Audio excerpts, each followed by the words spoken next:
Alright guys, we have just opened up the sealed and we're going to see what sort of nasty decks we can come up with here. So when I'm playing a sealed, the first thing I do is look at my colours, and we see that we have lots of gold cards, the majority of them being Azurius and Rakdos. We've also got lots of red and lots of green. The next thing I do is right click and pile by rarity and have a look at the rares that we've got. So we've got Ash Sealer, Righteous Authority, Rest in Peace,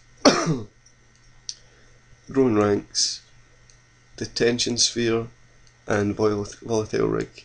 Nothing majorly impressive there to write home about. I mean, if we go Azorius, these two will definitely see play, and if we go Selesnya, this will definitely see play. Everything else is very unlikely and limited. So with that in mind, we're going to resort by colour. Now what I do is go through everything and decide what's playable and what's not. So Burgeoning's not playable, the Drudge Beetle can get played, the Guardian can get played, both Crocodiles can get played, the Crossover Monitor can get played, and these two guys, I mean, the Stag we're probably not looking to play, and this we can play if we have to. So there's not an awful lot of green there. Certainly not a lot of green playable. Now in terms of red, this guy I'm not too keen on playing. I'd rather play something else. The Dynacharge can definitely get played. Vandal Blast, very unlikely. Ash Sealer, yes. Lobber Crew, yes. We have two Annihilating Fires, which will definitely see play if we're going red. Battlehorn, hopefully not. We can include it, but I'd rather not. Pyroconvergence, probably not. Explosive Impact, yes. The Tenement Crasher, very possibly. And the Streak Spasm. Now, I'd rather not run the Tenement Crasher, so I'm going to put that to the side just now. But there is a lot of removal in this. We've got both Annihilating Fires, Explosive Impact, and the Streak Spasm. So all very, very good removal. So onto black we have Cremate, which is not going to see play. Deviant Glee, which I would rather not play. Let's shut them onto the not playing pile. The Imps we can play. I'd rather not, but they're definitely a possibility. The Thrillkill Assassin we can play. Ultimate Price we can play. Sewer Shambler we can play. Launch Party can get played. Perilous Shadow can get played. The Slug, no, and the Terrace Worm I would rather not. So again, black has got some good removal options. Onto blue, downsize, we can maybe look at running one of them. I'm very unlikely to run two. The Mizium Skin, I'd rather not play it, but it's possible. Now we get three Doorkeepers here. I guess they'll see play, but purely because they're defenders. I've actually got quite a few defenders. That's 4 there, and I'm sure there's an Axebane. Yeah, 5. Do I want to try and make a mill deck? Probably not. The Counter Spells can get played, the Aqua Steed can get played, and the Rune Wing can get played, but I am not excited about any of the blue. Swift Justice, again, yes, it sees a wee bit of play. This sees a wee bit of play. Rest in Peace, no. Avenging Arrow, sure. Rootborn Defences, Armory Guards, and Tristani's Judgment will all see play. So we've filtered it down a wee bit. So we've taken about, 15 cards out that I'm not going to play. And now I'm going to go through the gold cards.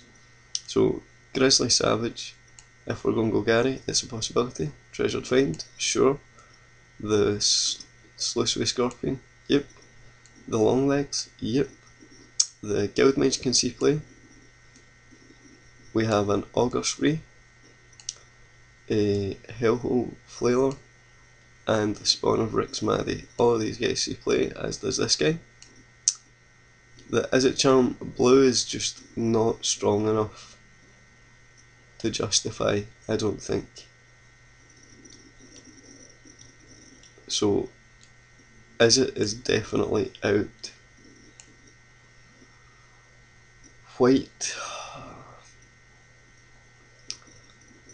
blue is not strong enough either, unfortunately. We have some nice cards, but nothing fantastic there. I mean, the likes of the Detention Spear, the Sky Knight, the Righteous Authority, these would all see play and they're all very good in an Azuri's deck, but when you look at the blue and the white I would be pairing it with, there's really not enough creatures there and not enough win conditions there to justify it.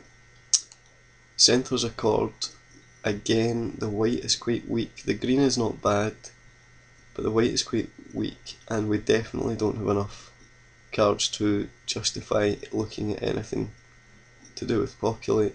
The only card I have that makes creatures makes tokens at all is Courser's Accord. So unfortunately Selesnya is probably out of the equation. So that leaves us with either running some form of Golgari mix or some form of Rakdos mix. Now I'm probably more comfortable playing a Golgari mix, however the Rakdos is definitely the strongest combination of colours that I opened. So what we're going to do is put all of them in here. So that's 21, and we'll sort by cost. And we can see that we're running mainly 2 and 3 drops. So we really want another couple of 4 drops in there just to get some power behind us. So I would be tempted to put in the Tenement Crasher and probably the Golgari Longlegs at 5. So that gives us a lot of early drops and a good few late drops. With 15 creatures, a whole host of removal. This looks quite strong. Certainly I think this is probably the strongest combination out of what I have opened. So that's us up to 23. We put in the Guildgate. This has got some potential, especially paired up with, we need a lot of mana for that to work though. But with all my 5 toughness, 5 power guys, I think this is feasible. So what we're going to do is add some land in here, get rid of the green. We've got more double red than anything else, so we're going to go and make it 8, 7.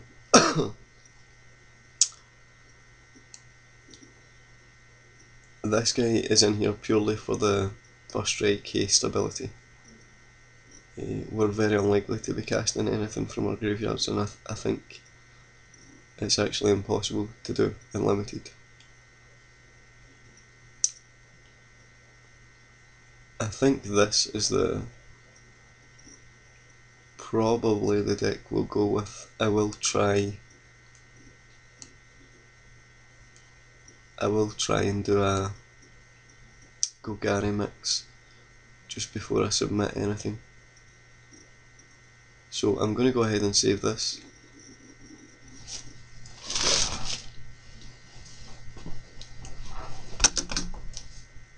You can see all the crazy things I have here. This is my Go Infinite Modern deck, which pretty much allowed me to go crazy over the pre-release weekend because of the amount of tickets I won. But anyway, that's a different story. I'm sure I have a drafts folder somewhere. Yes. I don't often save draft decks, but I always do for sealed, so we're going to call this Rakdos Sealed number 1. And we'll save this, and we'll get a wee message coming up saying it's not legal. And what we're going to do is remove all of the red, so return that to the card pool, and this, and this.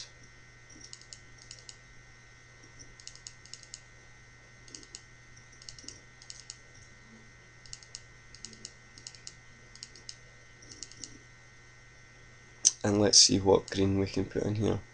The Drudge Beetle, the Axebane Guardian, the Crocodiles, the Monitor, probably the Archreaver's going to want to see play here. And these guys. So let's take the land out as well.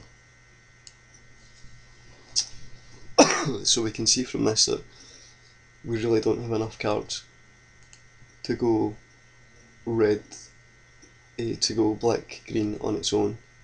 So we'd be looking to put some fillers in here, which would mean going into another colour. And as my blue and white are really not particularly strong, it wouldn't be either of these guys, which would mean it would have to be red. And if we start to put in red, then we would be putting in things like Annihilating Fire, which is going to give us double green casting cost, double black casting cost, and double red casting cost, which is extremely hard to pull off. We could put in things like the Lobber Crew, the Battle Horn, the Impact, the Street Spasm, and maybe the Crasher.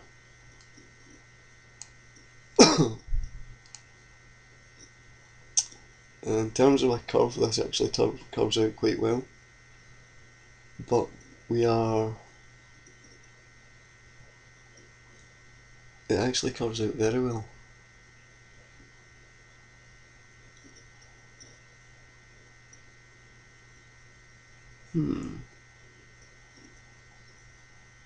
That's interesting. I'm leaving a lot of the strong red out though. I mean, this guy goes in. But these cards are really so powerful that if you're playing red and black together, you should really be running these. So he would go in, he would go in, he would go in, he would go in, both Annihilating Fires would go in, and can you see how when it comes to taking things out we're going to end up back with the original Rakdos deck? Because in terms of power, this guy comes out, this guy comes out, the Drudge Beetle I suppose you can make an argument for, the Guardian would make an argument for, the Crocodile you can make an argument for. Remove the cards that are difficult to cast because they're double. Things like the Battle Horn is no longer needed. Yeah, it's just too messy. 3 colours.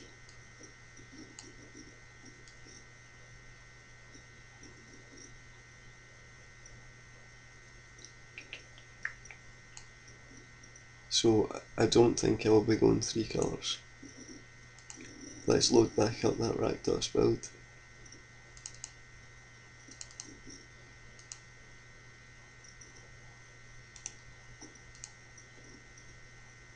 I mean, this curves out nicely. It's got enough late game beaters, it's got enough early game threats, it's got lots of removal. This is really, this has got to be it. I don't think I have any other options here, any other ways to build any other combination of colours. I really would have liked to have went Azurius with the rares I opened and the uncommons, but I think you'll agree that there's just not enough threats in white and blue to justify it. If I did build this deck, then the 3-1 would be the biggest power creature. So we're going to go ahead with this Rakdos build, which is probably my least favourite guild to play, but it's the only option I have available to me here, so we've got to go with it. So we're going to submit this and see you for game 1.